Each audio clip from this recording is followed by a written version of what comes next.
universities, Yeah. there is still a position, a placement for excellence. People still write scholarship exams. It's still the same thing, because at the end of the day, people will have to steal to get there. Because I look at the salary scale, of people working, and they can't afford paying ₦1 million for a session or for a term and all of that. Where are you getting the money from? Pastor Barkley, maybe just a party shot before we come back to Pastor Cardi. People don't have to. Okay, I mentioned last week that some private schools are actually of a very high standard. Yes. That's true. Then I also mentioned that to run a quality education, it is very expensive. Very expensive. And that if you will need to keep up with the standard, then the fee will have to be very high, except the government is stepping in to give grants and subventions to pull it down. That is right. But if that isn't there, then... And it has to be there. It has to be there. There has to be. Something has to be done to ensure that it is brought down. Yes. So both public, private schools, they are not too far, from each other, because we are creating a class Distinction of right now, a dichotomy kind of. Yeah. Public schools for the absolutely poor. Yeah. Private schools. And you see, people want to steal to put their children in private school. Look at when it's time to pay school fees, you see the pressure. Hey, it's time to pay school fees. People are tempted to steal, and that's not right. Yeah. That's not right. People are stealing, even pastors, and it's not right. No, that derivative is not the Okay, there are things. Like I mentioned some. There are some. There's Yeah. you see, the person that will steal will steal. We are saying that there's an aberration. People have misunderstood it. Once the interest of establishing a school is to make profit, it will crash at last. It is true. It may not crash. It's the children that will suffer. No. Because the guy will keep on. He will do whatever it takes to keep on making profit. And it's the society that will suffer. Absolutely. No, but you see what I'm trying to say. Because I've been to some. Okay.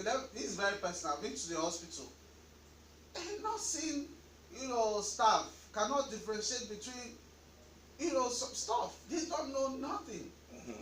And that is dangerous. Yes, and they're not qualified from an institution. Yes, that's what we're saying. Yes. That's the same thing we're saying. If a child, parents, partnership with teachers, CIAs, commissioners, inspectors, partnership with teachers, because like my colleague was just saying, yes, inspectors are interested in taking 25K home. Everybody wants to take something home from an institution they see. So there's no longer credence for excellence. Parents force students into malpractice. So in the end, what do you have? Medical doctors are trained, lawyers are qualified, are trained, who will never be able to go to court to defend anybody. You have quack at the helm of doctors forget scissors in operations because they didn't go to. They were not supposed to be medical doctors. So that's the issue. It's a country or a generation that is going to. You're going back there.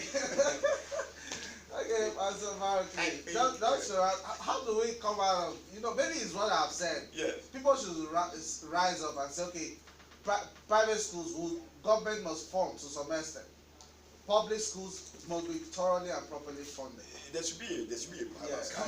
Coming from what he said, the fact is that some of those malapropism you see in maybe a doctor forgetting scissors, whatever, it may not be as a result of the training of the person. It may be as a result of depression. You were mentioning something. See, the corruption issue. Yes. Somebody going to invigilate an exam and coming back with 25,000 naira. Most times, he said who will steal, will steal. I don't agree with that holistically. Some situation can pressure you. I don't agree with that holistically because if you have 25,000 school fees to pay for 3 children, and your salary is 35,000 naira, and you must meet up with that, you will be pressured into doing certain kind of things. So the minimum wage, the societal pressure on everything is also acting on every circumstance. A doctor forgetting something has nothing to do with the training of the doctor. It has all to do with the mindset and the compulsion of the doctor, the things going through the mind of the doctor at that particular time. So coming back to education, I think that the solution is holistic. You cannot solve the problem in education and not solve the problem in the society. You cannot solve the problem in education with a budget less than 10%. Nothing less than 25% is acceptable. If you don't understand that education is a live wire of a nation, it means that we will keep coming to this quagmire and we'll keep having these downtrodden children that we are raising. So I think government should begin to get serious when it comes to budgeting for education and policies. Right now the curriculum is scattered. You add this, you remove this, you add this.